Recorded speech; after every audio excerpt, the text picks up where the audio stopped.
I talk to a lot of folks who, on the internet, on social media, I'll post pictures and videos of these places, and they're like, "Where is this? Is this Colorado? Is this Utah?" And I said, "No, it's in Illinois." And they're like, "Well, Illinois is just cornfields or skyscrapers." I said, "Oh, you're in the wrong part of the state. You need to go to the most southernmost part of Illinois."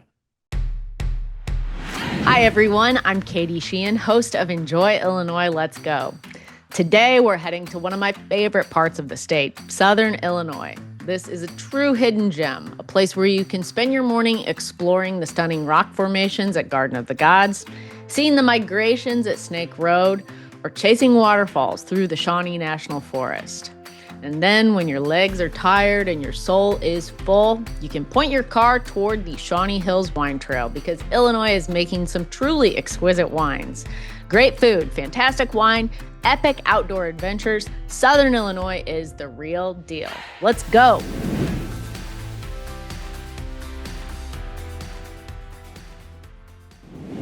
He started hiking and biking to save his own life and ended up building one of Southern Illinois' most beloved outdoor adventure brands. Shawn Gossman is the creator of Hiking with Shawn, a YouTube channel, blog, and guided hiking service that has introduced hundreds of thousands of people to the beautiful forests, canyons, and hidden gems of Southern Illinois. Shawn, welcome to Enjoy Illinois. Let's go. Thank you for having me. So Hiking with Shawn turns 10 this year. That's amazing. How did it go from something you did in your spare time and on weekends into a full brand? Well, when I first started it, it was just something to show family, friends where I'm hiking. I didn't think it was going to be, but a couple of subscribers. And what made me kind of take it more seriously was I started getting messages and emails from older folks who enjoyed the forest at a younger age, and they could no longer uh, visit the forest because of mobility issues and age and whatnot. And they said I've brought them back memories. Oh, that's So great. that's when I just started taking it serious, full blown. And eventually, my mission changed to tourism because Southern Illinois needs it. So I understand that hiking and biking is something that has truly transformed you. Can you take us back to where you were when you found the trails? It was probably about 2011, 2012 when I got a bicycle, and I got it to improve my health. Before that, I was not in good health. I was alone. I was depressed. I wasn't going down a good road. And I wanted to change it, and I bought a bicycle just to ride on the weekends and try to, you know, lose a little bit of weight and kind of feel better about myself. And I fell in love with cycling. I fell in love with it to the point where I would do it every single day. I'd ride anywhere from 20 to 100 miles a day. Whoa. Yeah, and I did it so much I was starting to burn myself out of it and kind of going back to my old ways. And I ended up, you know, finding a hiking trail, and I tried that. And then I fell in love with hiking, and it all kind of balanced it out. Since then I make better health decisions. I quit smoking, I quit drinking, all because of this. I met my wife who was a fan. She Oh, was a fan, and now we're happily married, and it saved my life. well, that is truly incredible. All right, I want to switch things up a bit and talk about some of your favorite hiking spots. Okay. Um, for a listener who's never been to Southern Illinois, where do you send them first? So first things first, I always send them to the places that get the most attention. Garden of the Gods Observation Trail. It's an easy eighth of a mile loop. You're going to see Camel Rock, which is featured on the back of U.S. quarters. All sorts of additional cool rock formations. Definitely check that out. Go check out Rim Rock. Go check out Cave in Rock State Park if the river's not flooded. That's all kind of in the same area. After that, go check out Bellsmith Springs, Jackson Falls, Burden Falls, Little Grand Canyon. Get all the more popular ones out of the way. Sure, there'll be people there, but not a lot of people. And if you want to, you can go through the week or go a little earlier in the day to kind of beat the crowds. Gotcha. Yeah, so Garden of the Gods, we have Garden of the Gods featured in a lot of our Enjoy Illinois tourism advertising. And so many times people will say, "That's in Illinois. Where is it?" Can you paint us a picture of Garden of the Gods? What does it feel like to actually be there?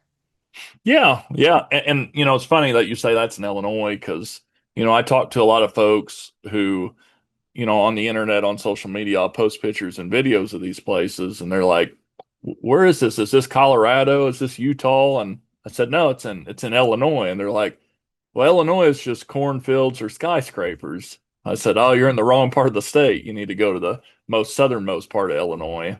I said, and it's like mountains. It's like mini mountains, and that's what you kind of get the impression when you go to a place like Garden of the Gods.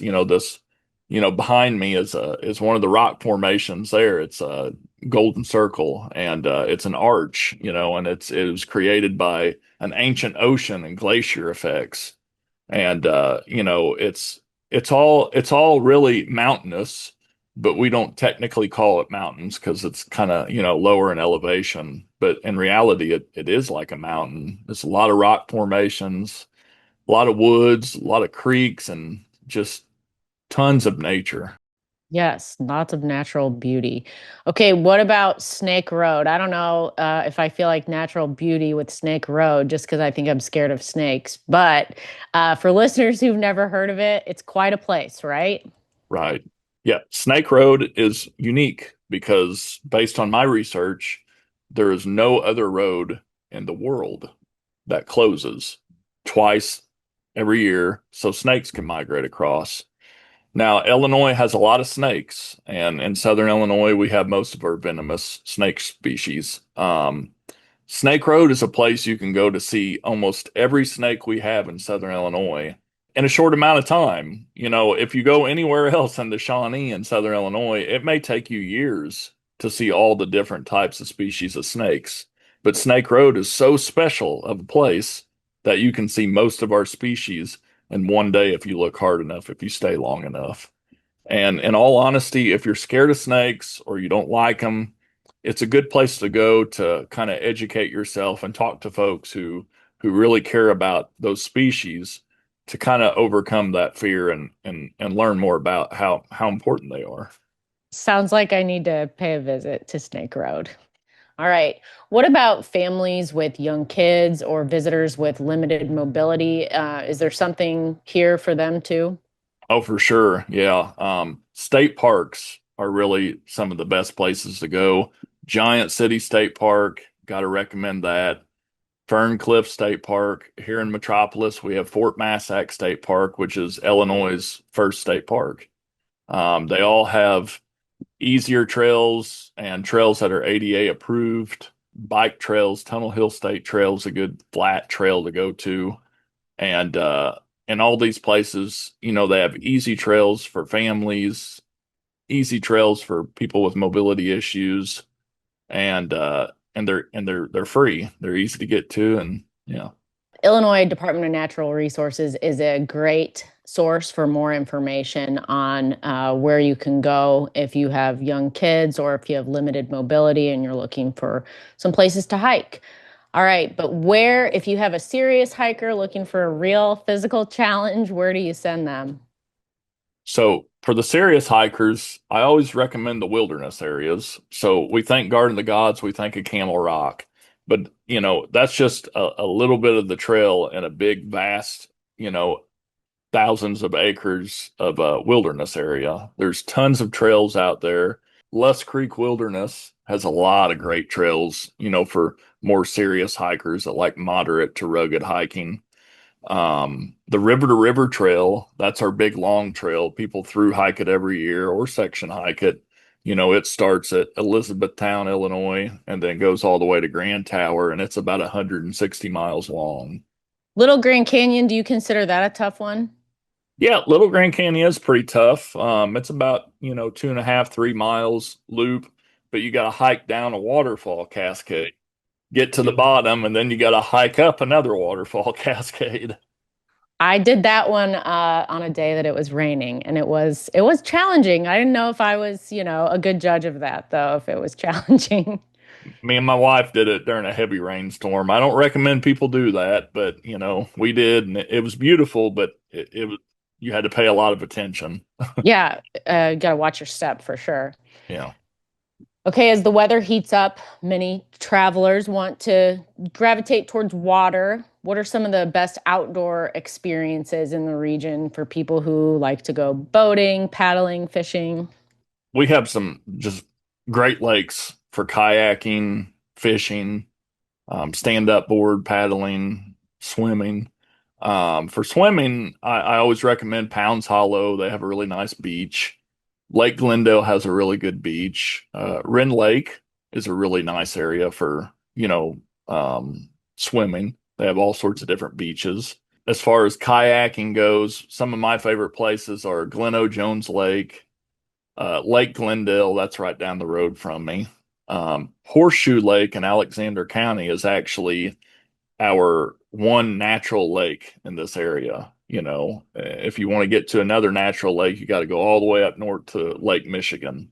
So it's a really good one. We have Crab Orchard Lake, Lake Kincaid if you want to get faster boats on there. And I understand that Jackson Falls is another destination that you love. What do you think makes that worth the trip? Jackson Falls has something for everyone.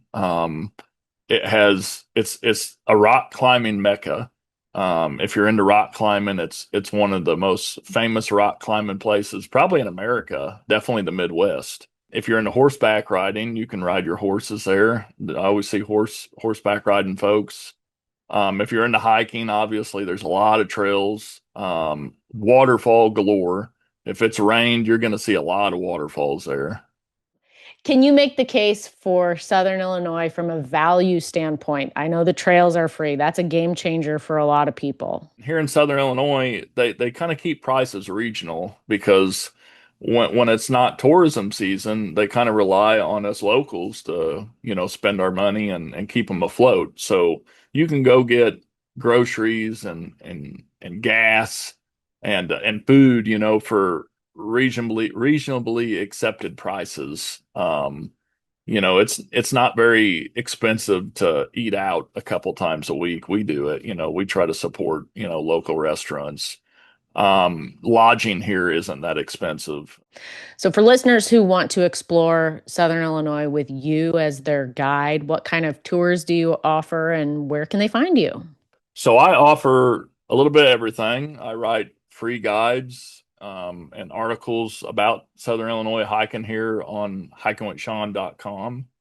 You can also hit my services button there if you want to find out information about me creating itineraries for you or even guiding you on hiking trips on the weekends. I do offer weekend paid guided hiking, and we can you can tell me where you want me to take you, or if you don't know, we can customize a hiking trip kind of based on, your needs and your abilities and what you want to see.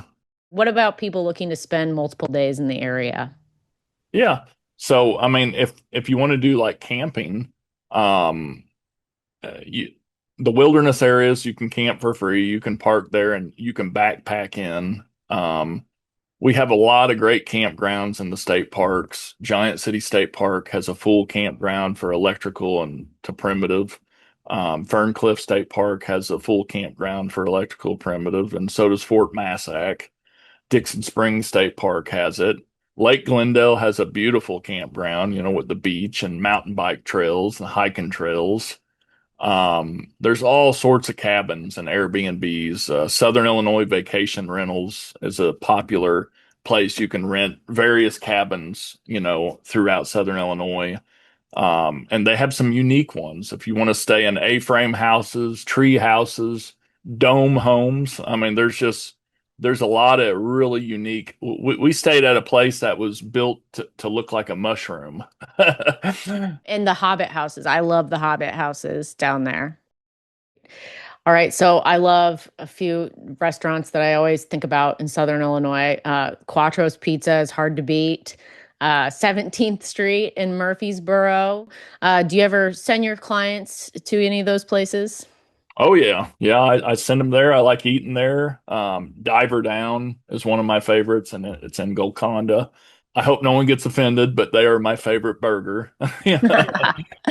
We go to Diver Down so much that we don't. They don't even give us menus. They know what we want. The Iron Whisk in Cobden has really good breakfast, really good brunch. Giant City Lodge, has some of the best fried chicken around. I mean, there are a lot of places to choose from. There are. I can attest to that, and you will not leave hungry because Right. there's so much good food. All right, Shawn, it's been so inspirational talking to you. I love your work. I love the content you're creating. Keep on doing it. You got to keep bringing people to Southern Illinois. This is awesome. We really appreciate you joining us today on Enjoy Illinois. Let's go. I really appreciate you all having me. I'll come back anytime.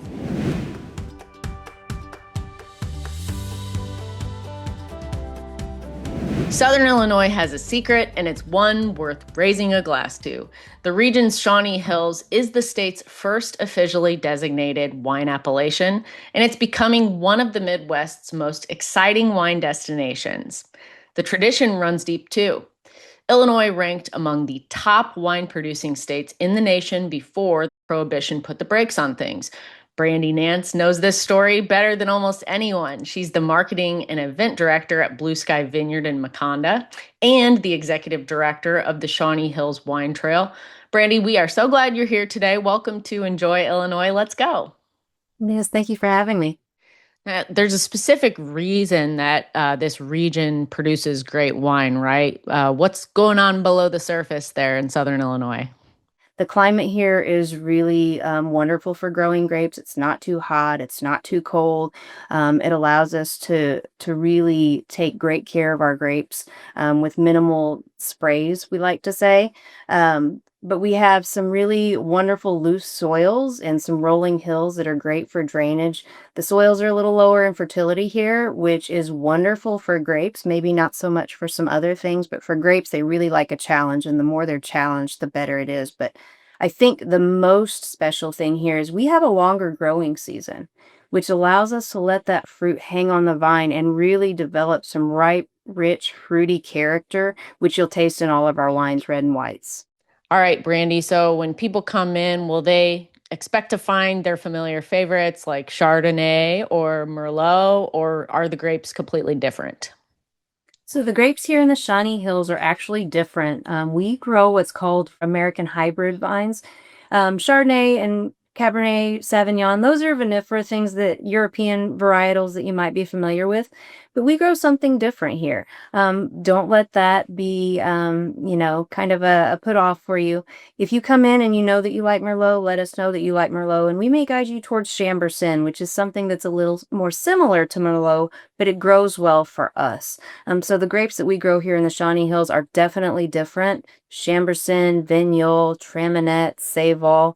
But if you let us know what you like and what you enjoy, we can guide you to something similar and something unique.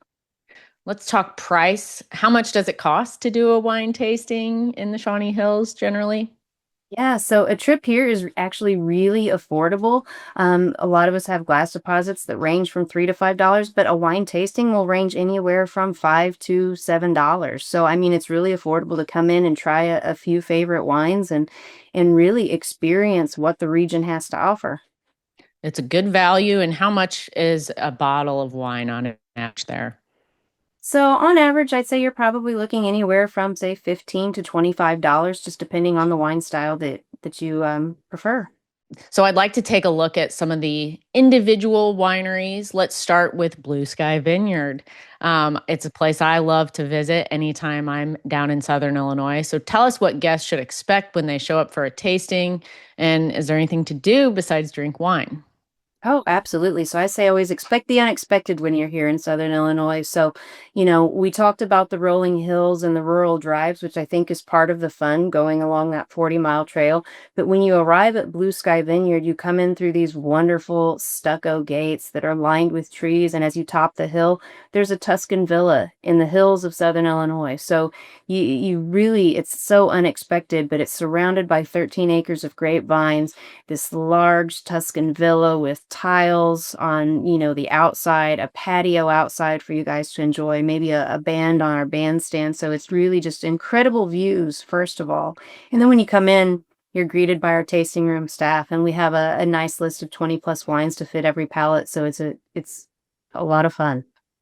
It feels like Italy when you're there, for It sure. does. It does. And there's food there too. Yes. So we have a wonderful menu. We have some appetizers. Our bread and oil is perhaps our most famous. It's something that we make here in house, and people buy it by the bottle to take home. And if you visit, I definitely encourage you to try that. It pairs wonderfully with our wine.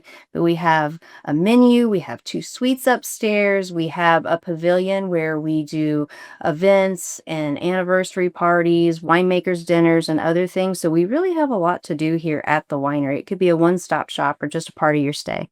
Yes, definitely. People should make a multi-day trip out of it for sure. So I know you talked about this a little bit earlier, but say I walk into your tasting room, I tell you I really love a New Zealand Sauvignon Blanc. Does this sort of info help you point me to which wines you think I might like? Oh yes, absolutely. So we are very familiar with guests coming in and not knowing what Traminette is or Vignole. And so if you tell me that you like Sauvignon Blanc, we'll lead you towards some of our drier whites and say, I think if you really like those citrusy aromas, try our Vignole. It's really lush. It's very tropical. Try our Seyval. It's really crisp. It's very clean, and it's got a lot of those minerally, lemony kind of flavors that you might enjoy. So we are very used to and welcoming and all of those things. We don't want guests to be intimidated. We want you to come in here, tell us what you like, and we'll find you something that is familiar to those flavors, but then again, different and unique to us. And it's sure to be a fun time. It is. Who are your typical guests and visitors? Is it a lot of wine enthusiasts or is people coming in without much background in wine?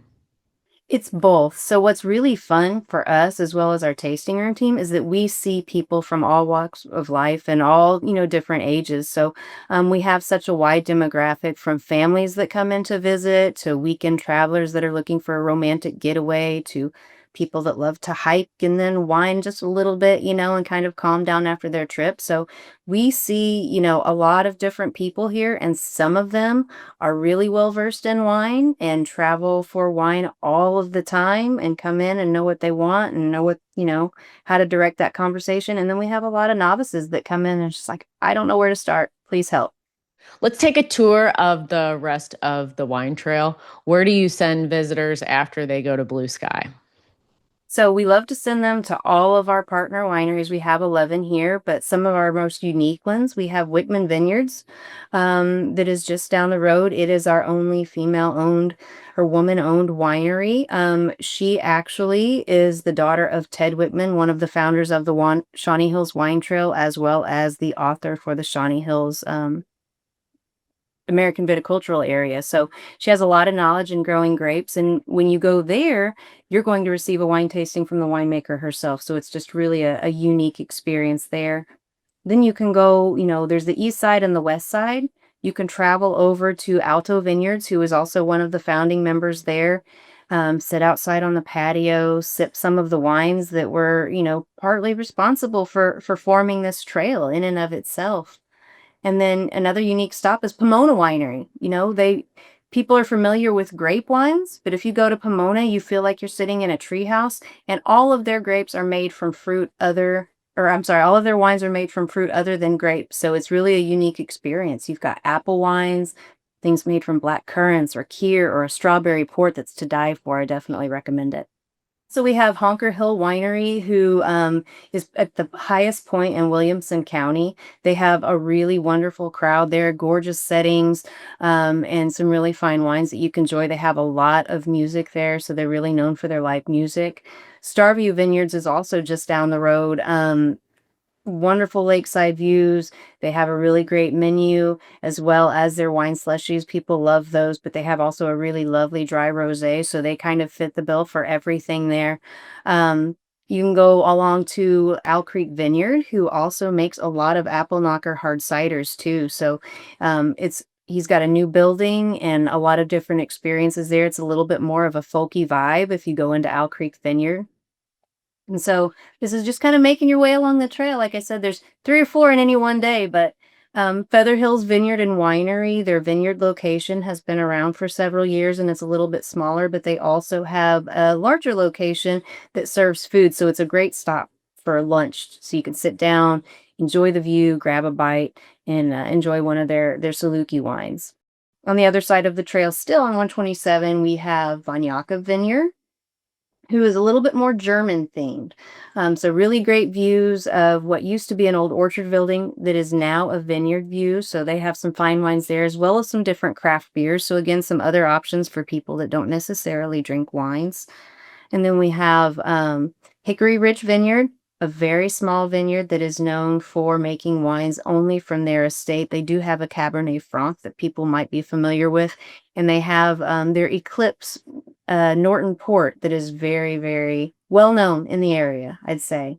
And Kite Hill Vineyards, they're a smaller winery as well. Really wonderful wines. They have a smaller selection there, and a lot of times you'll meet with the owner or the winemaker there to go through your tasting. So each offers their own little experiences, and they're different wines too. So it's a lot of fun.